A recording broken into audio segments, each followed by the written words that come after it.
بسم الله والحمد لله والصلاة والسلام على رسول الله صلى الله عليه وسلم. حكم الصلاة في مسجد به قبر أو مسجد بداخله قبر.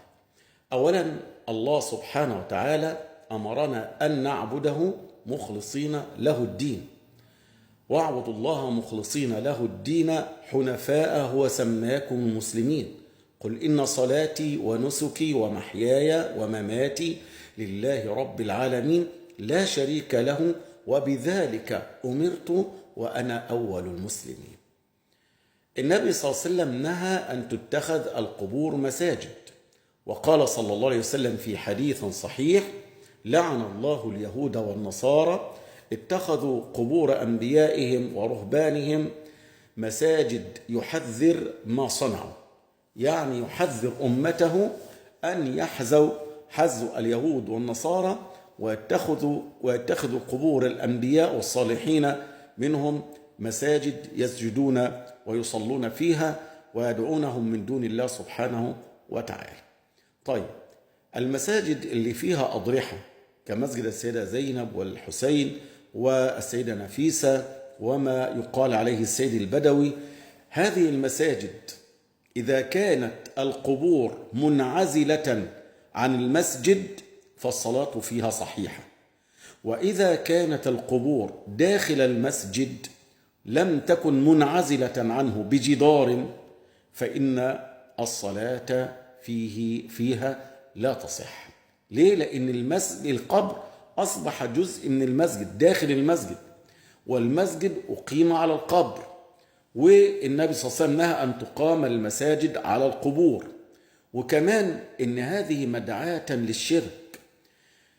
خد بالك إن يعوق ويغوث ونسر الذين ذكروا في سورة نوح، هؤلاء كانوا عباد صالحين، كانوا يعبدون الله وحده لا يشركون به أحدا، ولكن بعد أن ماتوا جاء الشيطان وسول لأتباعهم أن يصنعوا لهم الصور والتماثيل حتى يتذكروهم وتذكروا عبادتهم فيعبدون الله مثلهم، ثم جاء الجيل الذي بعدهم فعبدهم واتخذهم آلهة من دون الله، ومن هنا بدأ الكفر ينتشر على وجه الأرض. طيب، هل تشد الرحال إلى المساجد اللي فيها أضرحة أو غير المساجد اللي فيها أضرحة؟ ما ينفعش إن أنا أخرج من بيتي بنية إن أنا رايح أصلي في المسجد أو السيد البدوي أو في مسجد الحسين أو في مسجد السيدة زينب أو في مسجد السيدة نفيسة أو في مسجد إبراهيم الدسوقي أو في مسجد أي مسجد غير المسجد الحرام ومسجد النبي صلى الله عليه وسلم والمسجد الأقصى، لأن النبي صلى الله عليه وسلم قال: لا تشد الرحال إلا إلى 3 مساجد: المسجد الحرام ومسجدي هذا والمسجد الأقصى. غير هذه المساجد ال3 لا تشد الرحال، ما تخرجش من بيتك عشان تشد الرحال لمسجد حتى ولو كان قريب من مكانك. يعني تقول إيه مثلا: أنا أروح أصلي في بلد مجاورة في المسجد الفلاني، لا تشد الرحال للمساجد إلا المسجد الحرام ومسجد النبي والمسجد الأقصى. ما ينفعش تخرج من بيتك عاقد النية على إنك تروح تصلي في مسجد البدوي أو الحسين أو السيدة نفيسة أو السيدة زينب أو الإمام الشافعي أو إبراهيم الدسوقي بنية إنك رايح تتبرك بالقبر وبالضريح أو بمن هو مدفون في القبر. لا، ما ينفعش أصلا، لا يجوز هذا. أنت تعرض نفسك للوقوع في الشرك.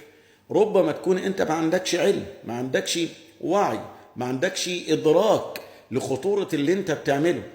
أنت لو صليت في أي مسجد قريب منك وما شدتش الرحال لهذه المساجد، صلاتك تكون أفضل وأعظم وأجرها كبير، لأنك ما خالفتش هدي النبي وسنة النبي صلى الله عليه وسلم.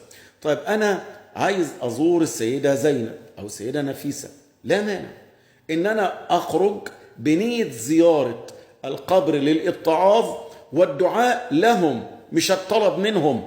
ما لهمش مدد، هم لا يملكون شيئا، لا يملكون لأنفسهم شيء ولا يملكون لك شيئا، هم قد ماتوا وأفضوا إلى ما قدموا، هم في حاجة إلى دعوة من الأحياء. يبقى لما تروح مسجد أو فيه أو بجواره ضريح كمسجد السيدة زينب أو السيدة نفيسة، تدعو لهم وتسأل لهم الرحمة والمغفرة وتصلي عليهم وتسلم عليهم وتتعظ بأن الكل سيموت وأنك ستموت. إنما تروح تتمسح بالجدران الحديدية أو بالجدران الطوبية أو بأي حاجة وتسجد على أعتابهم وتتمرغ على أرضهم وتتمسح بقبرهم وتطلب منهم المدد. اللي يقول لك المدد من الحسين أو من السيدة زينب أو السيدة نفيسة أو غيرهم، هذا جاهل. اللي يقول لك المدد جائز فهذا جاهل نجهال ضال مضل، لأنهم ماتوا. اقعد قدام القبر وقول له مليون ساعة المدد، مددا منك، اعطني مددا، اعطني مالا، اعطني شيء، مش هيعطيك حاجة. هو في حاجة لدعوة منك أنت، هو في حاجة إلى دعوة منك، مش أنت اللي تدعي، مش أنت اللي تطلب منه، هو محتاجك أنت، محتاج تدعي له. إذا كان النبي صلى الله عليه وسلم خير خلق الله يقول إذا سمعتم المؤذن فقولوا مثل ما يقول، ثم سلوا الله لي الوسيلة فإنها منزلة في الجنة لا تنبغي إلا لعبد من عباد الله وأرجو أن أكون أنا هو. ويقول من سأل الله لي الوسيلة حلت له شفاعتي، يعني النبي الذي غفر له ما تقدم من ذنبه وما تأخر، صاحب الشفاعة العظمى وصاحب المقام المحمود، بيطلب منك أنت إنك تدعو له الله بأن يجعله صاحب المقام المحمود وأن يعطيه الوسيلة. ده النبي صلى الله عليه وسلم.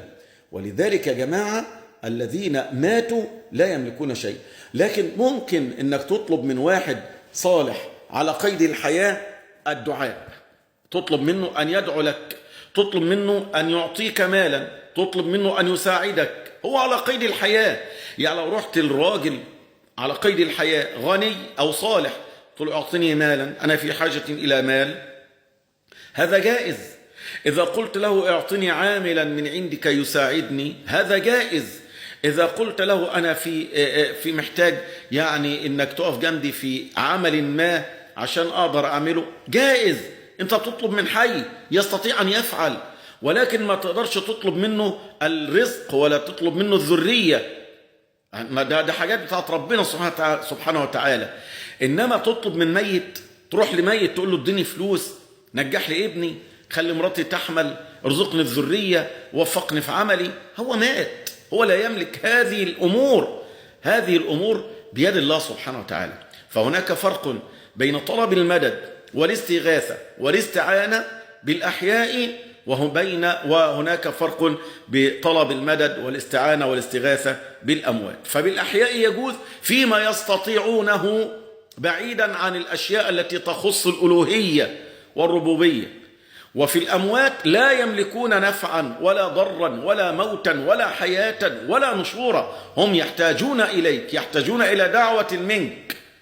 ولذلك الله سبحانه وتعالى يقول إن الله وملائكته يصلون على النبي، وصلاة الله وملائكته ثناء على النبي صلى الله عليه وسلم، يا أيها الذين آمنوا صلوا عليه وسلموا تسليما، ومن صلى علي صلاة صلى الله عليه بها 10. يعني تدعي للنبي صلى الله عليه وسلم وتصلي تقول اللهم صل على محمد وعلى آل محمد، انت بتدعو للنبي صلى الله عليه وسلم، اللهم بارك على محمد وعلى آل محمد. انما ينفع تقول يا محمد صل علي، يا محمد باركني، يا محمد صلى الله عليه وسلم ارزقني، يا حسين ارزقني، يا سيدة زينب ارزقيني، يا سيدة زينب وفقيني ونجحيني. هذه أمور شركيات.